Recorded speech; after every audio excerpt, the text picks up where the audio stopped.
So the Gurudev, when he used to come here, describing the pastimes of Shri Vrindavan Thakur, he is Ved Vyas. Srila Ved Vyas, he wrote Bhagavatam, and Shri Vrindavan Das Thakur, that's Vrindavan Thakur, he wrote Chaitanya Bhagavat. In Chaitanya Bhagavat, the name itself suggests the pastimes of Mahaprabhu. But moment he started writing the glories of Nityam Prabhu, because without Nityam Prabhu, the glories and pastime of Mahaprabhu is incomplete. One moment he started writing this description of Nityam Prabhu, his course of writing moved towards glorifying Nityanand Prabhu. So much glorification, so many glorifications, non-stop. The name of this book is Chaitanya Bhagavat, but if you read, this is like Nityanand Bhagavat, the glories of Nityanand Prabhu. And almost 5 places in the Chaitanya Bhagavat, Shri Vrindavan Das Thakur is writing, Eto parihare papi yadi ninda kare, tabe lati maru tar shir upare. Even after hearing so many glories of Nitya Prabhu, if anyone doesn't believe in the compassion of Nityananda Prabhu and in the mercy of Nitya Prabhu and instead criticize him, I want to hit that person on his head with my feet. Seems like this is not Vaishnava etiquette. Hitting someone on the head with the feet. But what is the purport, what is the meaning behind this? By getting the foot dust of Vrindavan Das Thakur, who is eternal associate of Nityanand Prabhu, by getting the foot dust of Vrindavan Das Thakur, those who don't believe in Nitya Prabhu, they will start believing him. Because this is the glories of the Raj, the foot dust of a pure Vaishnavas and the associates. By getting that, the belief and faith in Nitya Prabhu start developing. So Vrindavan Das Thakur, by saying so, he wants to make everyone understand the glories of Shri Nityanand Prabhu. Bolo Shri Vrindavan Das Thakur ki. And also this is Modrum Dweep, the place when Lord Ram, when he was in exile for 14 years, while moving in the length and breadth of the country, he came to this place in Navdev Dham. So this is a great wonder. So many people who recite Ramayana and very fluent in Ram Leela, they don't know this fact. They don't know this fact. But Gaudiya Vaishnavas, even though Gaudiya Vaishnava people say you are the worshipper of Mahaprabhu, you worship Radha Krishna, but Gaudiya Vaishnavas, Acharyas has described and told us the glories of Ram Leela more than those people who know Rama Leela. Understand? This is the glories of Gaudiya Vaishnava. हम Gaudiya Vaishnava, हमारे जो आचार्य गुरु वर्ग हुए हैं, उन्होंने राम लीला का जिस प्रकार से वर्णन किया है, वो इतना श्रेष्ठ और इतना उत्तम और इतना गहन है कि जो लोग रामायण पाठ करते हैं, राम लीला से अवगत हैं, वो भी इतना राम लीला डिटेल में नहीं जानते जितना गौड़िया वैष्णव जानते हैं. ये हमारे गौड़िया गुरु वर्गों की कृपा है. This is the compassion of our Gaudiya Guru वर्गस. Like Srila Gurudev. Okay, ask any Ram Bhakta, have they ever heard of Navdeep Dham? Have they ever heard of Modrum Dweep ever? No, maybe 1 or 2, that's all. But Shri Ram came here with Sita Devi, and with his arrow he drew one figure, and in mildly smiling to see that figure. Sita Devi asked, Prabhu, I've seen you so many times with a mild smile on your face, but this smile is something different. You want to indicate something. And what is that? Then Shri Ram said, Oh Sita, very soon I'm going to leave you. Sita Devi got so much trembling. Why are you going to leave me? No, listen Sita. I'm going to leave you soon. And I'm going to cry for you and you're going to cry for me. In Kali Yuga, I will come as Chaitanya Mahaprabhu, Shri Krishna Chaitanya, and then you will be like a Vishnu Priya, my wife, and again I am going to leave you. But she said, why? Shri Ram said, because of a very special flavor to relish. And what is that special flavor? It's called Vipralamba Ras, Vipralamba Bhav. Because Prem has two sides, Milan and Vipralam, union and separation. Because Bina Vipralambena Sambhog Pushme Shashrut. Without separation, there is no flavor, no relishment in union. So we see in Ram Leela, we see in Krishna Leela and Gaur Leela so much Vipralam bhav, so much Vipralam. This Vipralam enhance the pleasure in union. So Vipralam is not everything, Gurudev used to say. Vipralam is an instrument to enhance the relishment in the union. There are three kind of Vipralam bhav, Viraha, Bhavi Viraha, Bhuta Viraha, Bhavan. And there are three kind of union, Bhavi, Bhut, Bhavan. What are three kind of Vipralam bhav? Shri Rupa Goswami Path describe in Ujjwal Nilmani. When gopis, Braj gopis, they heard that Akrura has come and going to take Krishna away from us, they start anticipating that union, separation. The Vipralam, the separation already started there. Even though Krishna was just there, but hearing the news Krishna is going to leave. This is one category of separation. Say, let's say C category. But there's another category, another level which is called B. When Krishna already left to Mathura and is not there in Braj anymore, and Gopi is feeling so much separation from Krishna. This is not even higher intensity of separation. The higher intensity of separation is when Krishna Balaram sitting on the chariot of Akrura and Braj Gopis were standing in front of the chariot, and Akrura is taking Krishna away from Braj Gopis, like taking their life here from the body. That was the intense separation, the A level separation. That's why all separation are not same. They are different degrees and different intensity. Similarly, there are three kind of union also. Bhavi, Bhut, Bhavan. And that is when Radharani is waiting in Nidhuban in the Kunja, waiting for Krishna to come and anticipating Krishna to come soon, she is already feeling that union. This is one category, C. But there is another level of union which is B, where when Krishna comes and Radharani, she gave a very loving embrace to Krishna. Very loving embrace, Radha and Krishna together. But this is not even high intensity. The high intensity of union is Krishna entered in the heart of Radharani and stole that valuable secret jewel, the secret of that love which she is keeping hiding in her heart. She don't want to expose that. She don't want to explore that. Hiding in the heart. And Krishna entered in the heart of Radharani. And moment he entered in the heart of Radharani and stole that jewel, his complexion changed. Krishna being dark complexion, but moment he touched that love of Radharani, the prem of Radharani, his complexion changed. And from dark complexion, he turned to golden complexion. He became golden avatar. Bolo Sachinandan Gaur Hari Ki. So three kind of separation and three kind of union. So Shri Ram said, "O Sita, you as Vishnu Priya, I am going to leave you. But I am going to feel separation from you. I am going to make a golden Sita. And day and night I am going to weep seeing your deity, the golden deity. And similarly in Kali Yuga, you are going to make one deity out of me, like me, Mahaprabhu. And you are going to feel separation by seeing that deity. So we are going to have the same exchange, separation mood. Vishnu Priya Devi, she used to collect a handful of rice.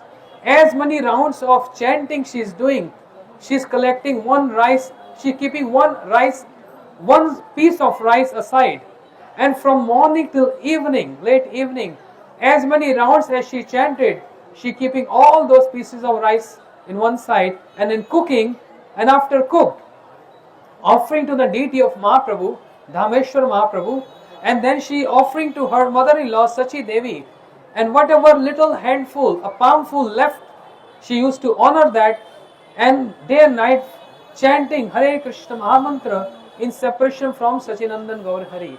So this Kshetra is Vipralam Bhav, explaining the Vipralam mood, which is so important. That's why sometime our Acharya Srila Gurudev, they also manifest what? Disappearance pastime. Srila Gurudev, Shri Bhakti Vedanta Narayan Goswami Maharaj, he departed this world 2010. Now it's been so many years. But why Guru does this? His ocean of compassion. Because he wants the disciples to feel separation from him. If there is no separation in the heart of disciple, he can't grow in bhakti at all. This separation mood is so important. That's why they discovered this disappearance pastime, to make the heart of the disciple agony in fire, so that all is unearths and all other things get destroyed, and one gets more and more union with Shri Guru. Why I am saying this? Because just now we have darshan of Murari Gupt Shripat. There was one associate of Mahaprabhu's name is Sarang, who never used to make any disciples. One day Mahaprabhu told Sarang, you should make a disciple, you're getting old now, you're turning old. But Sarang said, Mahaprabhu, this is Kali Yuga. We're not finding bona fide disciples. It's even easy to find a bona fide guru, which is also difficult. But even then it is easy to find a bona fide guru, but it's very difficult to find a bona fide disciple. Therefore, I don't want to make any disciple. But Mahaprabhu said, no Sarang, I want you to make a disciple. That's my order. So Sarang said, Shri Sarang said, okay Mahaprabhu, on your order, tomorrow early morning to whom I am seeing to see the first person, I am going to initiate that. So Sarang Prabhu, early in the morning, he came to take bath in Ganges, and there he saw a dead body, a dead boy floating. And Sarang already promised Mahaprabhu was going to initiate. So he brought that boy near to him and recited the mantra in the ear of that boy. And moment the boy heard this mantra, he came back to his life. And the news got spread all over the villages. That boy who was dead came back to life. And because of the potency of this sadhu, Sarang. So therefore everyone came running. The parents of the boy also came. And they said, oh my boy, oh my boy, oh my boy, you got life back. But the boy said, no, who are you? I don't know. Hey, you don't remember us? I'm your mother, he's your father. The boy said, no, I don't remember anyone. I'm on my journey, the journey of the soul.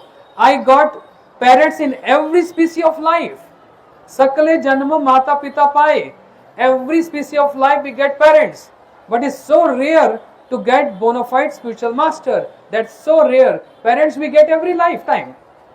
But Guru is not easy.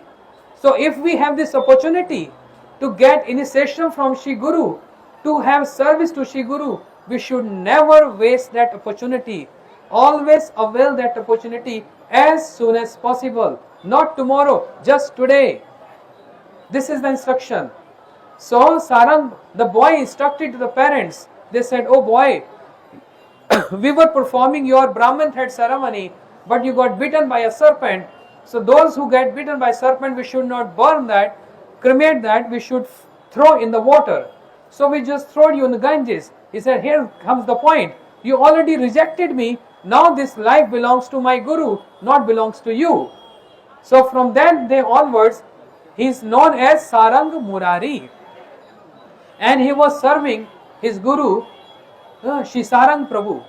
Sarang Murari used to worship God Nityanand Prabhu. Very funny pastime.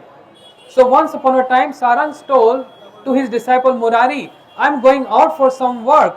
You take care of the deities, Arati, Bhoga, everything. And this way Murari said, yes Gurudev, I am going to take care. But Murari was so intimate with the God Nitai, the deities of God Nitai, that God Nitai used to jump from the altar and playing with the Murari, with the disciple. After 3 days, when Sarang Prabhu came back, he saw God Nitai is not on the altar. Where have they gone? And then he saw in the courtyard, God Nityanand Prabhu and Murari, 3 of them, they are playing and dancing. Sarang Prabhu became very upset and he took a stick in his hand. By seeing the stick in the hand, God Nityanand Prabhu got so scared and they came back to his altar with the raised hand. Hari Bol. So intimate pastime. Therefore, it is so important. This is a pastime here. But there is a lesson. थोड़ा 5 minute Hindi में बोल देता हूँ. One महाराज जी मेरे को बोलते हैं हर साल बोलने के लिए. देखो शिष्य गुरु का संबंध कैसा है. कैसा शिष्य गुरु का? एक गांव में एक लड़का था, पतला दुबला सा। उसके घर में गुरुजी आए। गुरुजी भी कैसे? एकदम पतले से, एकदम सुकड़े से पतले से। और उसी लड़के का एक मित्र था, उसके घर भी गुरुजी आए। उसके घर गुरुजी कैसे थे? एकदम मोटे सोटे। कैसे? एकदम मोटे सोटे। नहीं, मैं कुछ नहीं कह रहा। तो जो जिसके गुरु पतले थे ना, वो लड़का आकर अपने गुरुजी से बोलता है, गुरुदेव एक बात कहूं, आप खराब नहीं मानना। बोलते, बोलो बेटा, मन में कुछ नहीं रखना चाहिए, बोल देना चाहिए, बोल दो। नहीं गुरुजी अपराध हो जाएगा। अरे नहीं, बोल दे, क्या बात है? बोलते, गुरुजी सच्ची सच्ची बात तो ये है, आपको देख के ना भक्ति नहीं होती, श्रद्धा नहीं होती। बोलते, मूर्ख, मुझको देख के श्रद्धा नहीं होती, तेरी भक्ति कैसे बढ़ेगी? मैं तेरा गुरु हूं, तो किसको देख के तेरी भक्ति बढ़ती है? बोलते, गुरुजी वो मेरा मित्र है ना, उसके घर में गुरुजी आए, मोटे छोटे लाल ताल टक टक, उनको देखने से श्रद्धा हो जाती है, रूप दर्शन से ही भक्ति हो जाती है। तो गुरु बोलता है, मूर्ख, तूने आज तक सीखा क्या? कितनी बार कथा सुनी तूने? और कथा के आरंभ में हम मंगलाचरण करते हैं, क्या बोलते हैं? अज्ञान तिमिरंधस्य ज्ञानंजन शलाकया चक्षुरुन्मीलितं येन तस्मै श्री गुरुवे नमः। बोलते, इसका अर्थ बता। बोलते, गुरुजी इसका अर्थ तो बड़ा सीधा सीधा है। बोलते, बता अर्थ। बोलते, मैं अंधकार में पड़ा हुआ था और आपने क्या ज्ञान रूपी शलाका के द्वारा, ज्ञान रूपी ज्योति के द्वारा मेरे को अंधकार से उजाला की ओर ले आए। बोलते, मूर्ख, ये गौण अर्थ है, मुख्य अर्थ नहीं समझा आज तक।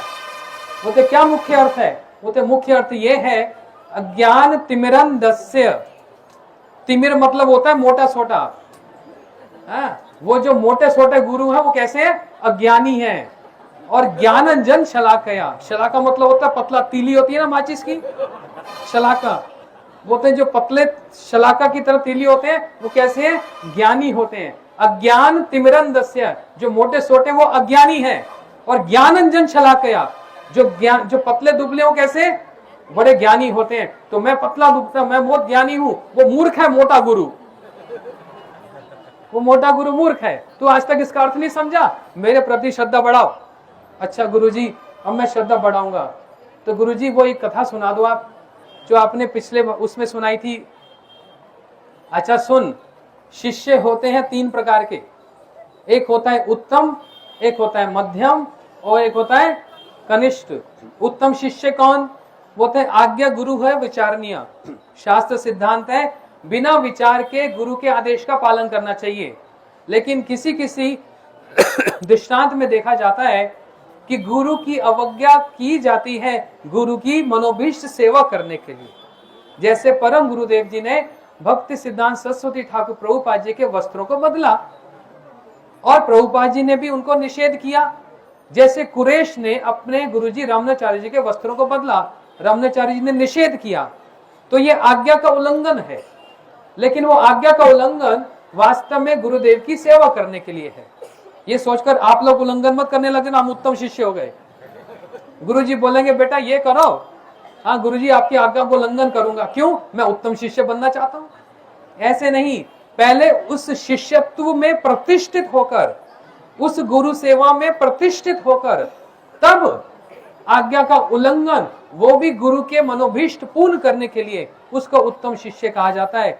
इसलिए अपने घर में ये ट्राई मत करना। Disclaimer, don't try this at home, घर में ट्राई मत करना। फिर दूसरा शिष्य होता है मध्यम शिष्य। वो कैसा? जो गुरु के आदेश को पूरा का पूरा पालन करता है, गुरु को कहना भी नहीं पड़ता, बस मन से समझ जाता है गुरु जी को क्या चाहिए। अभी उनको जल चाहिए, अभी उनको वस्त्र चाहिए, अभी उनको कथा बोलनी है, अभी उनको ये वस्तु चाहिए, कहना नहीं पड़ता। बस इतना आविष्ट है अपने गुरु में, उनकी सेवा में, कि एक इशारे से समझ जाता है और परामर्श भी देता है, गुरुजी ऐसे करने से अच्छा रहेगा, गुरुजी ये करने से ठीक नहीं होगा। परामर्श भी देता है बड़ी दीनता धारण करके। यह है मध्यम शिष्य। और फिर है कनिष्ठ शिष्य। कनिष्ठ कैसा? जो गुरु की सेवा तो करना चाहता है और बड़ा उमंग, बड़ा उल्लास भी है, लेकिन बेचारा समझ नहीं पाता। जैसे गुरु बोलते हैं शिष्य को, बेटा हमको बहुत प्यास लग रही है, जरा पानी लेकर आओ। तो दौड़ा दौड़ा जाता है, फिर लौट कर आ जाता है। गुरुजी ने बोला जल लाया नहीं? बोलते गुरुजी ये तो पूछना भूल गया, स्टील के कप में लाऊं, स्टील के गिलास में लाऊं कि चांदी के गिलास में? बोलता किसी भी गिलास में लिया, पानी चाहिए। अच्छा गुरुजी अभी जाता हूं। जब गया फिर लौट कर आ गया। बोलते अब क्यों आया? बोलते गुरुजी ये पूछना भूल गया, गर्म चाहिए कि ठंडा चाहिए? बोलते भैया कोई भी पानी चाहिए, जल्दी ले आओ, मैं मर रहा हूं, प्यास लग रही है। गुरुजी अब लौट के नहीं आऊंगा। जब गया फिर लौट कर आ गया। बोलते अब क्यों आया? ये पूछना भूल गया, नल वाला पानी चलेगा कि बिस्लरी लाऊं? बोलते भैया तू पानी लाएगा कि मैं पी लूं? नहीं नहीं गुरुजी आप बैठे रहो, मैं लेकर आऊंगा। फिर दौड़ा दौड़ा गया, अब लौट कर आया। अब क्या बात है? गुरुजी आखिरी लास्ट पॉइंट, हाथ में गिलास पकड़ू के ट्रे में लेके आऊं? बोलते तू बैठ जा, मैं अपने आप पानी पी लूंगा। ऐसा शिष्य जो तर्क करता है, समझ नहीं पाता गुरु की सेवा कैसे करनी है।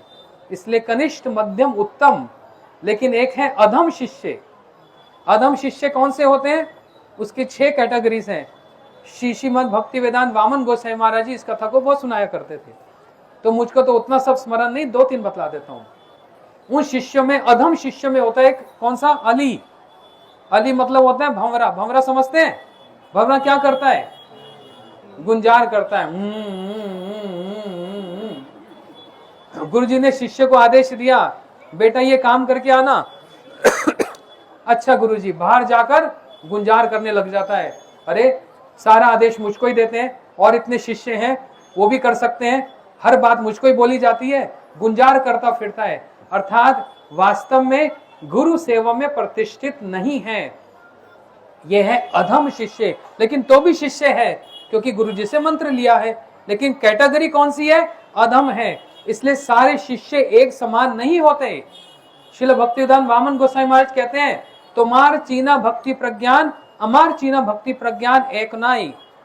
श्रील वामन गोसाई महाराज जी कहते हैं, तुम जो भक्ति प्रज्ञान केशव गोसाई महाराज को समझते हो और जो मैं समझता हूं वो एक नहीं है। इसमें तारतम्य है, इसमें डिफरेंशिएशन है। इसलिए सब शिष्य एक समान नहीं समझते, इसलिए अधम शिष्य है। उसमें एक और कैटेगरी है, कौन सी? बाण। बाण समझते हैं? धनुष बाण। बाण यदि छोड़ा जाए कभी लौट कर आता है? शिष्य ने आदेश सुना, गुरुजी ने बोला बेटा ये करना, ऐसा बाण की तरह गया, लौट के ही नहीं आया। बोलते अब कब आऊंगा? गुरुजी अगले गुरु पूर्णिमा मिलूंगा, फूल माला देने आऊंगा, चरणों में पुष्प डालूंगा। बाण की तरह गया, आया नहीं। ऐसे 6 कैटेगरी हैं अधम शिष्य, और उसमें एक है लकीर का फकीर। कौन सा? लकीर का फकीर समझते हैं? जो बोला बस उसी को सुनेगा, अपने दिमाग कुछ भी व्यवहार नहीं करेगा। बड़ा भोला है, एकदम भोलेनाथ, अपना दिमाग का व्यवहार नहीं करता। जैसे एक गुरु और शिष्य दोनों घोड़े पे बैठकर एक गांव से दूसरे गांव में प्रचार करने जा रहे हैं। नहीं नहीं, बन माने मुझसे सुनी थी, नहीं महाराज ने मुझसे सुनी थी भाई, ये क्रेडिट तो मैं लूंगा। नहीं नहीं महाराज की बिगड़ जाएगी महाराज। हाँ, घोड़े पे बैठकर गुरु शिष्य दोनों जा रहे हैं। गुरु ने बोल दिया शिष्य को, ए बेटा पीछे पीछे चलना, अगर कुछ गिर गया तो उठा लेना, कुछ रह ना जाए। बोलते ठीक है गुरुजी। गुरुजी आगे आगे, शिष्य पीछे पीछे, घोड़े पे बैठे। पूरा सामान है, कंबल है, बाल्टी है, बर्तन है, ये सब है। थोड़ी दूर आगे गए, गुरुजी के घोड़ा जो है ना उसने पायखाना कर दिया, और शिष्य बड़े आदर से उसको उठाकर, बड़े प्रेम से उसको उठाकर एक पत्ते में गुरुजी के सामने लाया। गुरुदेव देखो आपकी सेवा, आपने कहा था जो गिरेगा उठाकर लाना, देखो मैं उठाकर लाया। अरे मूर्ख, ये उठाने को लाया था? ये बोला था मैंने? वो तो गुरुजी आपने कहा था घोड़े से जो गिरेगा, ये तो घोड़े से गिरा। बोला बुद्धि नहीं है तुम्हारी? ये नहीं, मेरी जो चीज गिरेगी वो उठानी है। गुरुजी घोड़ा भी तो आपका ही है, और घोड़े की सब वस्तु आपकी? नहीं नहीं, मेरी जो सामग्री वो। बोलते गुरुजी इतना मुश्किल है ये समझना, मैं अभी सीख रहा हूं, आप एक लिस्ट बना दो। क्या क्या उठाना है, क्या क्या नहीं उठाना। बोलते मूर्ख, ठीक है, तेरे लिए ये भी करना पड़ेगा, लिस्ट बनानी पड़ेगी। एक लिस्ट बनाई गई, लिखा मेरा एक कंबल, 3 जोड़ा कपड़ा, एक थाला, एक चम्मच, एक गिलास, एक मृदंग, एक करताल, ये सब लिख दिया। बोलते देख, इस लिस्ट में जो लिखा है उसको उठाना है, समझ गया? इसके बाहर जो है नहीं लिखा वो नहीं उठाना, कुछ भी हो जाए, प्रलय हो जाए, नहीं उठाना। मतलब गुरुजी इस बार ऐसी सेवा करूंगा, याद रखोगे आप, सब समय याद रखोगे। आगे गए आगे गए आगे गए और आगे बढ़े, गुरुजी का घोड़ा ही फिसल गया, गुरुजी नीचे गिर गए। अब पीछे शिष्य चल रहा है और गुरुजी को देख रहा है गिरा हुआ, साथ साथ लिस्ट भी देख रहा है और आगे बढ़ता जा रहा है, बढ़ता जा रहा है, बढ़ता जा रहा है। और गुरुजी बोल रहे अरे रुक जा, अरे बेटा रुक जा। बर्तन, थाली, चम्मच, गिलास, बर्तन सब पड़ रहा है। अरे रुक जा, मेरे को तो उठा। गुरुजी, गुरुजी आपका नाम नहीं लिखा लिस्ट में, आपने बोला था जो लिखा वही उठाना, जो लिखा है वो नहीं उठाना, आपका नाम तो नहीं है। इसको क्या बोलते हैं? लकीर का फकीर। कौन सा फकीर? ऐसे ही देखो गुरु कितनी कृपा करते हैं, कहां तक कृपा करेंगे इसका भी ध्यान रखना। जैसे एक बच्चा अपनी माता को बोलता है माँ मेरे को आज खीर खानी है, क्या खानी है? तो माता उसके वात्सल्य स्नेहमयी माता उसके लिए दूध, चावल, चीनी सब लाकर खीर बनाएगी। ध्यान से सुनना। और बच्चा को बोल देगी आकर खीर खा लो, बच्चा बोलता नहीं मैं अभी बिजी हूं, टीवी देख रहा हूं, मेरे टेबल पर खीर ला कर दो। तो माँ वो भी करके देगी, टेबल पर खीर ला के रख देगी, बोलेगी अब खा ले, बहुत स्वाद है, गरम गरम। नहीं नहीं मैं वीडियो गेम खेल रहा हूं, मेरे मुंह में डाल दो। तो माँ इतना ममता रखती है, उसके मुंह में भी खीर खिला देगी। बस यही तक माँ कर सकती है। उसके बाद बच्चा अगर कहे माँ मेरे लिए चबा भी दो और नीचे भी उतार दो गले से, वो कर पाएगी? बस इतना ही कर पाएगी। बना सकती है, परोस सकती है, लेकिन चबाना किसको पड़ेगा? स्वयं बच्चे को स्वयं चबाना पड़ेगा। गुरुदेव हमको नवदीप धाम परिक्रमा में ले आए, हमको महाप्रभु के संबंध में पता भी नहीं था, नवदीप धाम के संबंध में पता नहीं था। गुरुजी सारे विश्व से सबको निमंत्रण दे दे के, प्रार्थना कर करके, अरे प्यासा कुएं के पास जाता है, लेकिन गुरुदेव कैसे? एक ऐसा कुआं जो स्वयं प्यासे के पास गया कि अपनी प्यास बुझा लो, जन्म जन्म से तुम प्यासे हो, अपनी प्यास बुझा लो। हमारे घर घर में आकर दरवाजा बजा बजा कर सबको ये कहा कि नवदीप धाम परिक्रमा में हर वर्ष सबको आना है, कुछ भी हो जाए, और अकेले नहीं आना, अपने साथ 20-20 लोगों को लेकर आना है, ये गुरुदेव बोलते थे। इसलिए नवदीप परिक्रमा में और ब्रजमंडल परिक्रमा में यहां तक गुरुजी ने हमको परिचय प्रदान किया, फिर यहां बिठाकर यहाँ की कथाओं को सुनाया, सिद्धांत को सुनाया, रस विचार को सुनाया, और फिर खाने पीने की इतनी सुविधा प्रदान की। वेस्टर्न डिवोटीज के लिए, उत्तर भारतीय डिवोटीज के लिए अलग अलग प्रसाद, जिससे उनका सुख सुविधा रहे, उनका स्वास्थ्य भी ठीक रहे। Western devotees getting spiceless prasadam. Gurudev introduced this. It's not a new system. Gurudev wanted everyone to have good facility so that they can come and attend Navdeep Dham Parikrama. He used to invite everyone around the world. Everyone should come Navdeep Dham Parikrama and Braj Mandal Parikrama. Without this, your bhakti is going to get weak. So this is the best way to get recharge your bhakti. But don't come alone. That was the instruction of Gurudev. Always bring your companions, your friends, your relatives. Don't come alone. Extend invitations to them. Bring them here. Minimum 15-20 your friends. Bring them here. So much so, इतना गुरुजी करते थे, कथा भी सुना के, प्रसाद की व्यवस्था, परिक्रमा ठीक से होगी, सारी व्यवस्था। और जैसे नवीन प्रभु ये दवाई लेकर आते हैं, सबको दवाई देते हैं, ऐसे औषधि की, कोई बीमार पड़ जाएगा, दवाई की भी व्यवस्था, इतना सब कर दिया। लेकिन फिर साधन कौन करेगा? चलना किसको पड़ेगा बताओ तो? स्वयं चलना पड़ेगा, स्वयं साधन करना पड़ेगा, स्वयं गुरु सेवा करनी पड़ेगी, स्वयं हरि नाम करना पड़ेगा, और गौर पूर्णिमा को बड़े उल्लास के साथ मनाना पड़ेगा। नहीं तो ये संभव नहीं है। तो देखो इस नवदीप धाम परिक्रमा में अब जो एट प्रेजेंट जो चल रही है, हमारे कितने सारे भक्त ऐसे हैं जो फ्रंट द सीन और कोई बिहाइंड द सीन। महाराज लोग सब यहाँ पर पूज्यपाद परिव्राजक महाराज जी से आरंभ करते हैं, पूज्यपाद वन महाराज जी, पूज्यपाद श्रीधर महाराज जी कितनी सुंदर सुंदर कथा सुना रहे हैं।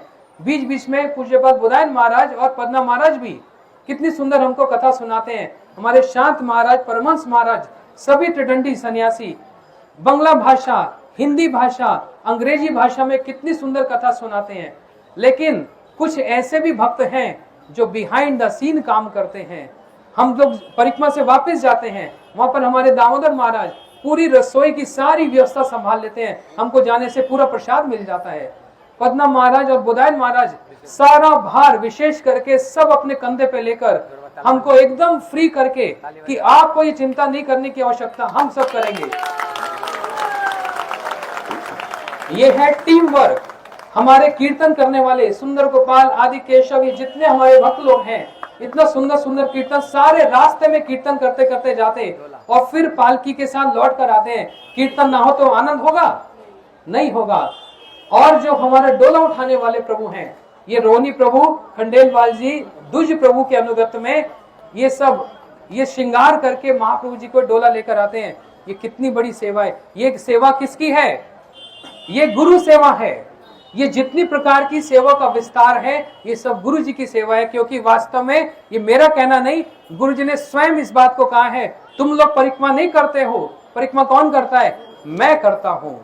गुरु जी इस बात को कहते थे, मैं परिक्रमा करता हूँ, तुम लोग मेरे अनुगत में पीछे पीछे चलते हो। इसलिए वो गुरुदेव की सेवा अभी समाप्त नहीं हुई है, अभी दीक्षा पूर्ण नहीं हुई है। दीक्षा काले भक्त कोरे आत्मसमर्पण, सही काले कृष्ण कोरे तार आत्मसम। दीक्षा के समय भगवान आत्मसम करते हैं। कहाँ हुआ आत्मसम? अभी तक दीक्षा भी पूर्ण नहीं हुई, अभी दीक्षा का प्रोसेस चल रहा है।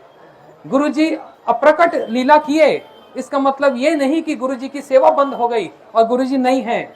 अभी भी जो प्रेजेंट, जो भी सेवा, जो भी भक्त जिस किसी प्रकार से कर रहे हैं, वो गुरु सेवा ही है। और ये सब जो यहाँ बैठे हैं, ये गुरु सेवा नहीं कर रहे, आप सब गुरु सेवा कर रहे हो। आप सब यहाँ नवदीप धाम में आते हो, परिक्रमा में आते हो, इसलिए गुरु सेवा, ये भी गुरु सेवा ही है।